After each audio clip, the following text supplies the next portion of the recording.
In response to your feedback, we're now offering the Caveat newsletter, a single weekly digest of news and analysis previously covered in our pro-policy, privacy, and disinformation briefings. If you're already a pro subscriber, thank you. You'll have access starting this week. And for everyone else, visit cyberwire.com/pro and sign up today.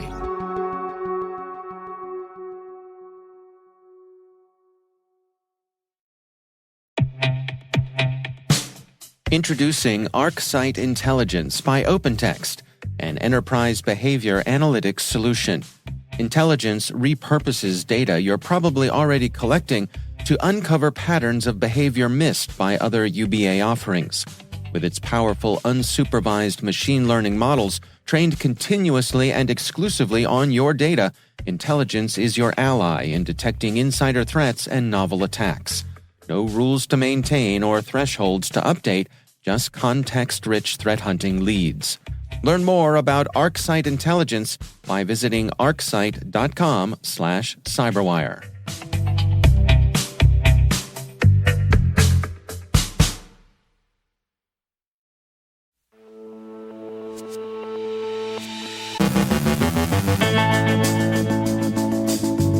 EvilProxy phishes for executives, Typosquatting to deliver a rootkit, streamjacking on YouTube, a global look at risk management, assistance from a diverse set of international partners.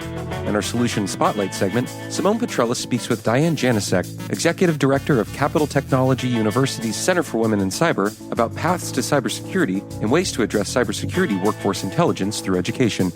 Dave Bittner previews the third annual SOC Analyst Appreciation Day with Kayla Williams of Devo, and some guidelines for hacktivists engaged in hybrid war.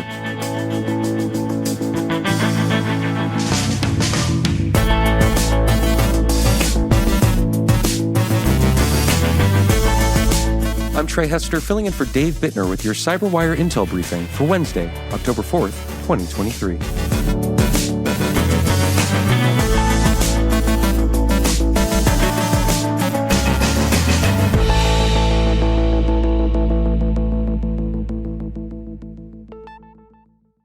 Researchers at Menlo Security warn that a phishing campaign is exploiting an open redirect vulnerability on the job listing site Indeed to distribute a link to a spoofed Microsoft login page.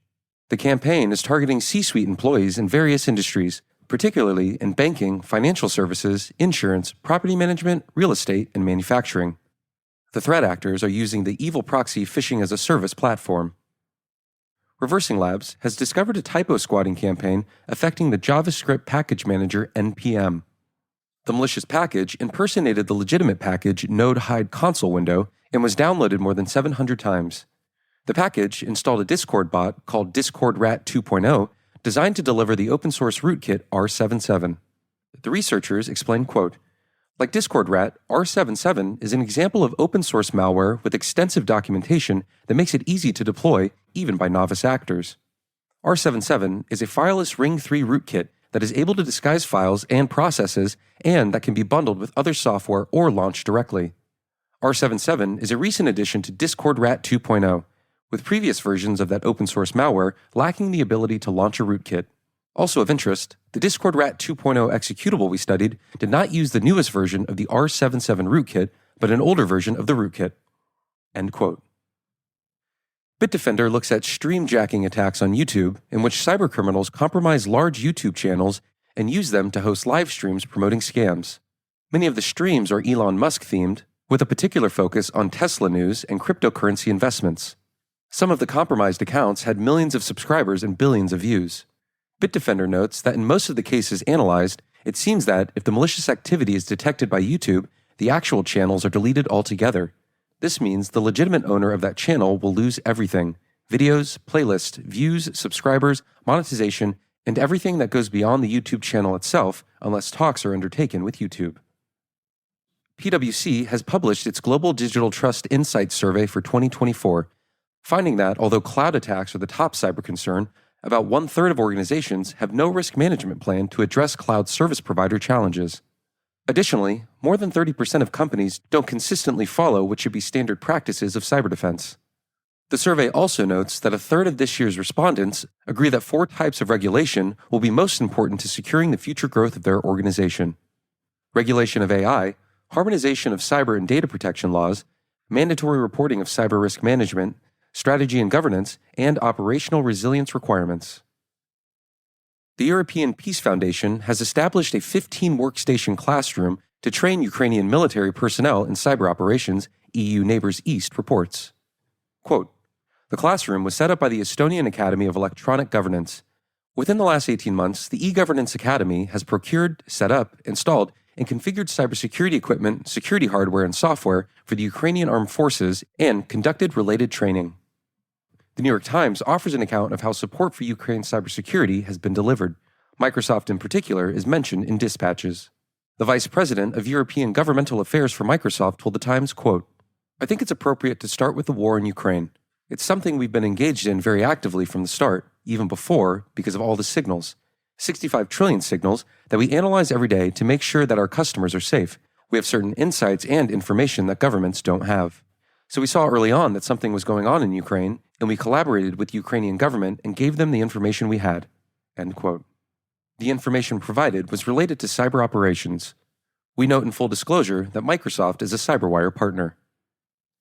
And finally, hacktivists get some guidance from the Red Cross. 2 officials of the International Committee of the Red Cross have issued guidance for hacktivists, published as an essay in the European Journal of International Law. They amount to an extension of existing international norms of armed conflict to cyberspace, with a view to preserving norms that would protect non-combatants, not only against attacks against infrastructure, but also from online incitement to atrocity. Certain specific classes of targets are explicitly prohibited, notably medical and humanitarian facilities. The BBC says that the IT Army of Ukraine is unsure whether it can or will abide by the rules. In particular, the IT Army seems to view the rules as constituting an absolute prohibition of collateral damage, which they state is not always possible to avoid. The group already avoids attacks against hospitals and similar facilities, but has conducted nuisance-level DDoS attacks against civilian infrastructure like banks and travel booking services. The hacktivist auxiliaries on the other side of the war dismissed the ICRC as irrelevant. Russia's Killnet stated, quote, "Why should I listen to the Red Cross? Anonymous Sudan, which, despite the name, is a Russian hacktivist auxiliary, rejected the ICRC rules outright, saying the restrictions were not viable and that breaking them for the group's cause is unavoidable. Cyberspace has a disinhibiting effect on its users, and that disinhibition, that sense of immunity and impunity, carries over to hacktivism, many of whom act without a sense of consequences that might restrain them in real life." One of the cautions the ICRC officials emphasize in their essay is that irregular combatants can be treated as combatants, and even, under some circumstances, as criminals. They state, quote, "Civilian hackers risk losing protection against cyber or physical attack and may be criminally prosecuted if they directly participate in hostilities through cyber means." While hacktivism has so far seldom, if ever, risen above the level of nuisance in Russia's war against Ukraine, that could change. An essay in Dark Reading lays out the case for taking the threat seriously, despite its negligible results to date. Groups like Killnet are taking an interest in wiper malware, and they increasingly see themselves as a virtual analog of private military corporations like the Wagner Group.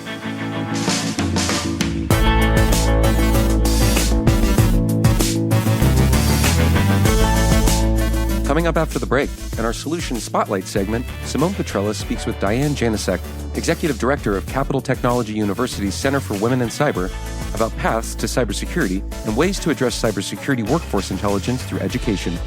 Dave Bittner previews the 3rd annual SOC Analyst Appreciation Day with Kayla Williams of Devo. Stick around.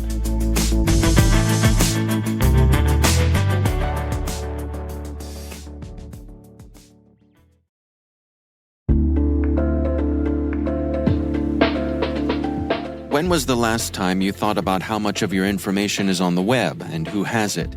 If it's been a while, I just reminded you that it is a lot, and a lot of companies have it. Everything we do these days offers up a little more information to be collected, from paying bills to posting on social media. And all of that information is bought and sold constantly to data brokers and other third parties who likely don't have your interests in mind. Don't wait for your personal information to be sold to the highest bidder. Use Delete Me to remove your personal data that is out there for sale and protect yourself and your family against risks like identity theft, phishing scams, and doxing. Listeners can receive 20% off when you visit joindeleteme.com/cyberwire and use promo code CyberWire. That's joindeleteme.com/cyberwire, promo code cyberwire for 20% off when you join.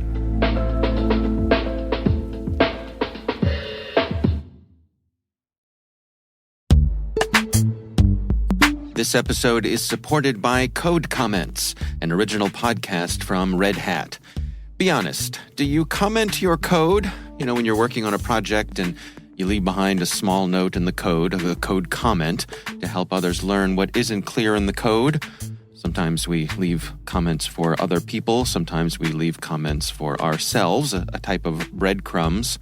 There's a lot of work required to bring a project from purchase to production, and the documentation doesn't always cover changing team dynamics. So the Code Comments podcast, which is hosted by Jamie Parker, he's a Red Hatter and an experienced engineer. In every episode, Jamie recounts the stories of experienced technologists from all across the industry who share what they've learned from implementing new technology. So if you're interested in real stories from real people going through real change, check out the Code Comments podcast. You can search for Code Comments in your podcast player. We'll also include a link in the show notes. My thanks to Code Comments for their support.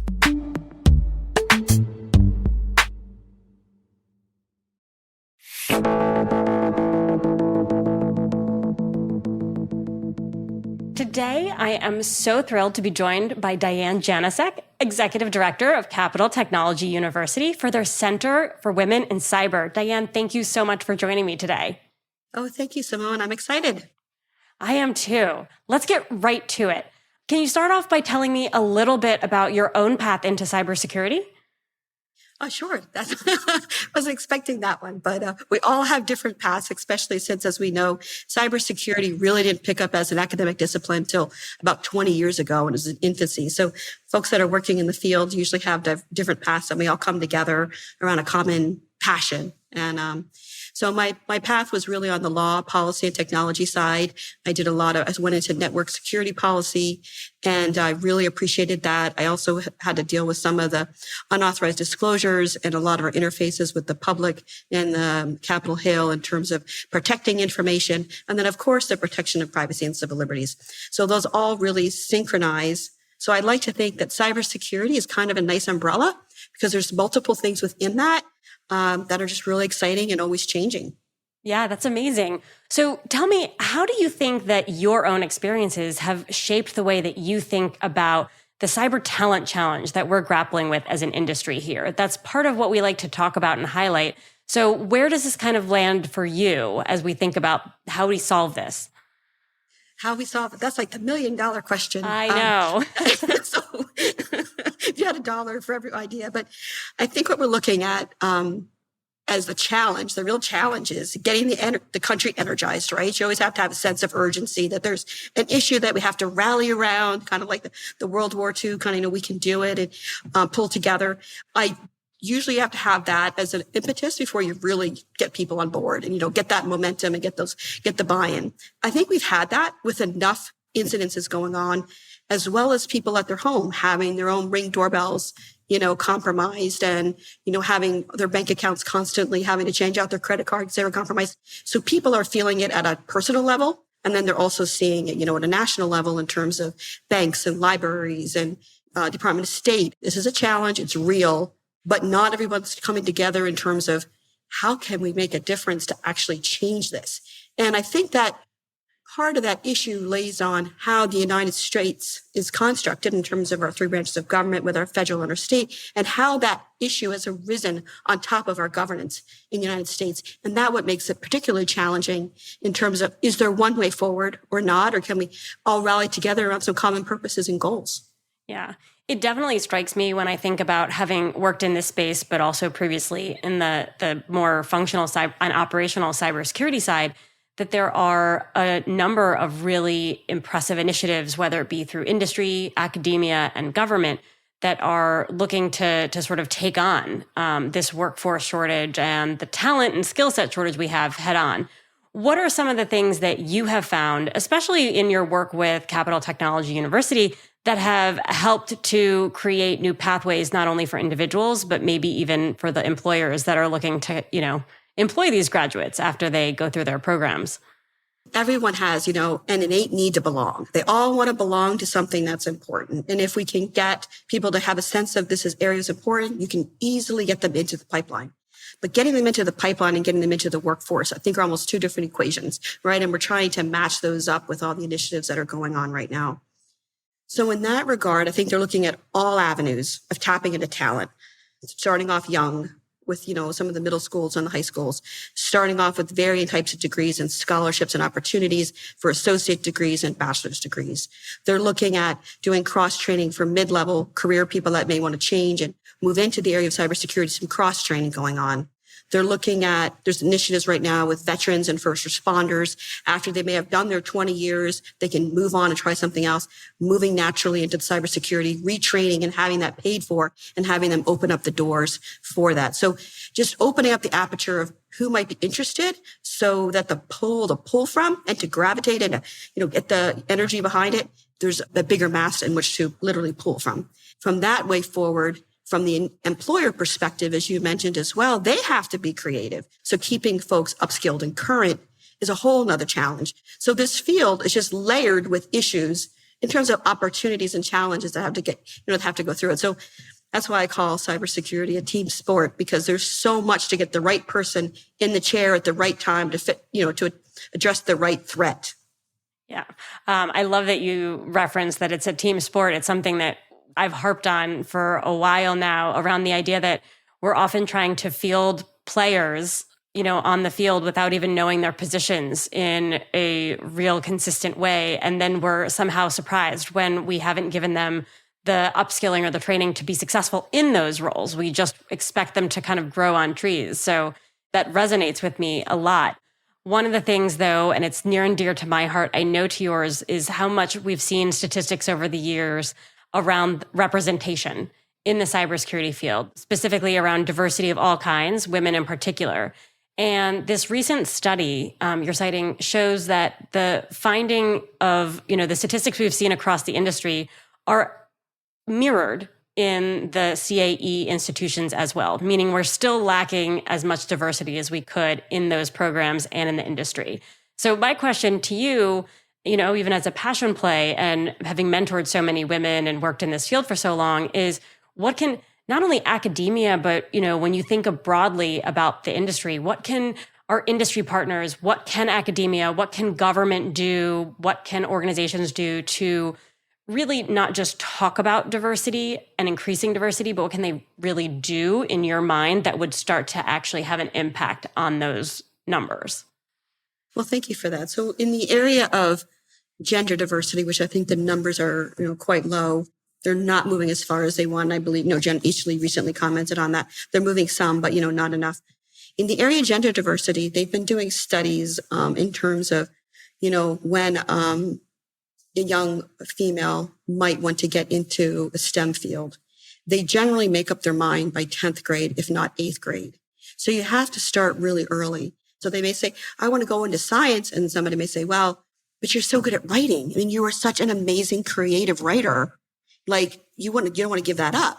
And the answer would be, you can do both. You can do technical and do creative and, all comes together. And, cybersecurity is so multi-talented as well that you could. So what it's really is trying to change that narrative at a younger age so that the thought of where they're going to school, it's planted in their head earlier. But so I think we have to start before they start thinking about what school they want to go to and say, this is an amazing profession. And the first way to do that is to give students role models, show them, open up the doors for, different gaming opportunities, and competitions and just fun things and, Rubik's Cubes, contests and different things that they realize there is a home here and you do belong. Amazing. Thank you so much for joining us here today. Really appreciate the conversation as usual. And is there anything else that you want to kind of bring up that maybe I neglected to ask? I just wanted to mention that I often have people say to me, well, what is cyber about? It's an amazing field to jump into. So it is perfect for all ages, all genders, all nationalities, and it's just fun. And we're very supportive of each other. So join in.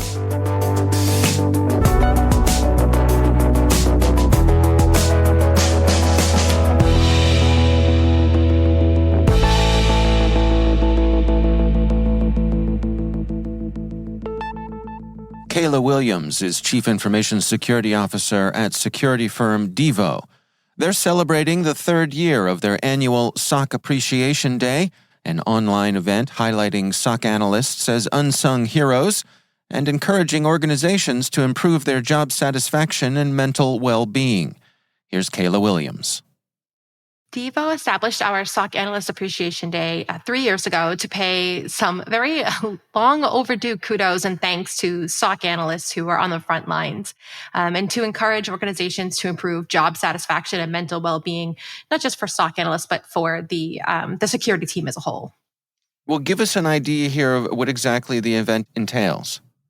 Yeah, so we have some presentations and discussions from some of InfoSec community's most prolific thought leaders. Not to kind of brag on my own, but I'm moderating a panel. There's a seat for everyone in cyber where we discuss how to identify the complementary skill sets in folks that may not be a traditional InfoSec person, and how to help kind of bring people into our field. We talk with Peter, one of the co-founders of CyberMinds, for a mental health session. And we have John Hammond. I don't know if you've seen him on YouTube, but he's going to be doing a SOC hacks session as well. And who's your target audience here? I mean, obviously SOC analysts, but folks who are perhaps interested in getting into the industry as well? Absolutely. Anybody who is interested in learning more about what it takes to be a SOC analyst, if they're not one already, if they're already in a security field or in an organization that has a SOC and they want to make that leap over. In particular, I would love to see and have feedback from folks who are interested in transitioning into security. Obviously after the pandemic, quite a few people have wanted to make the career shift in one way or another. So we would love to see an uptick in folks who just want to learn more about the industry. For folks who may not be familiar with what exactly SOC analysts do, can you give us a little description, or what's the typical job description there? So for a SOC analyst, every day is something different, but generally speaking, they are the ones on the front lines. They're eyes on glass, if you will, looking at the potential attack vectors that they're seeing on their screens through their SIEM, their security incident and event management platform. They're responding to these alerts, they're triaging, they're working with their business leaders to understand the risks of the organization so they know what actually is a true risk versus a false positive. There's a lot of what we like to call frontline work in protecting their organizations, their employees, their customers from these potential attacks. And what is typically the career path for someone in this position? What sort of requirements are there for someone to be effective here?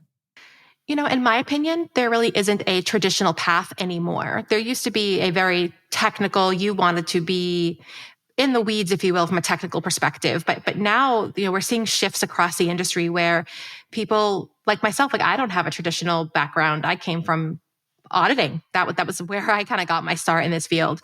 But we're seeing people who, have more of the EQ to handle the stress of being in that type of situation, the desire to want to learn, that inherent curiosity of people who love to identify trends analysis and looking through research to understand what they're actually seeing.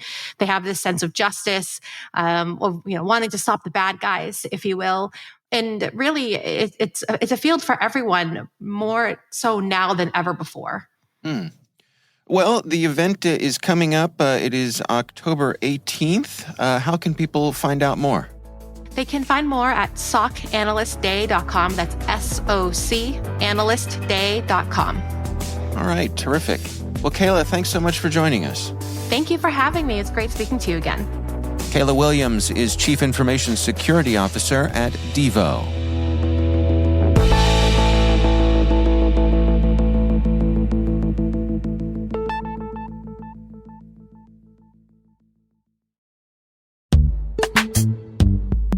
Struggling to secure on-prem apps with modern identity? Don't worry, you're not alone. Join industry leaders from Fortune 500 organizations to secure your apps on any cloud with any IDP, regardless of your environment's complexity. Meet Strata's identity orchestration platform, Mavericks. Say goodbye to the headaches of app refactoring and legacy tech debt.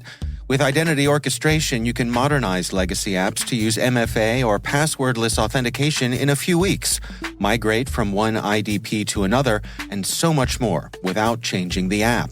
No matter your IAM use case, Strata extends the value of your current identity investments. And the best part? You can try it for free today. Visit strata.io/cyberwire to share your biggest identity challenge, and they'll hook you up with a complimentary pair of AirPods Pro. Don't miss out. Visit strata.io/cyberwire. That's strata.io/cyberwire.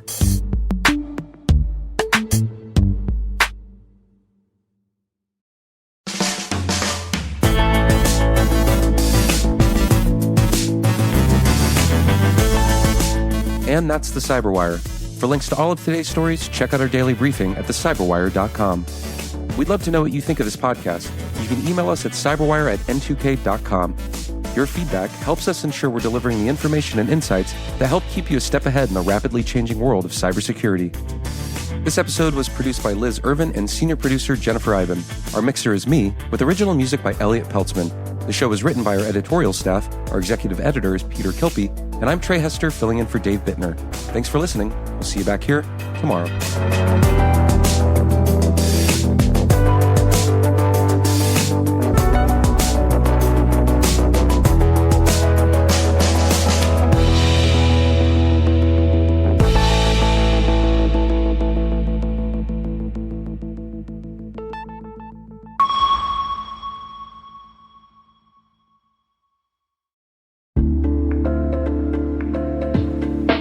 Learn the cloud TTPs of Lucre 3, a group that overlaps with Scattered Spider and is responsible for breaching the cloud environments of some of the largest enterprises in the world.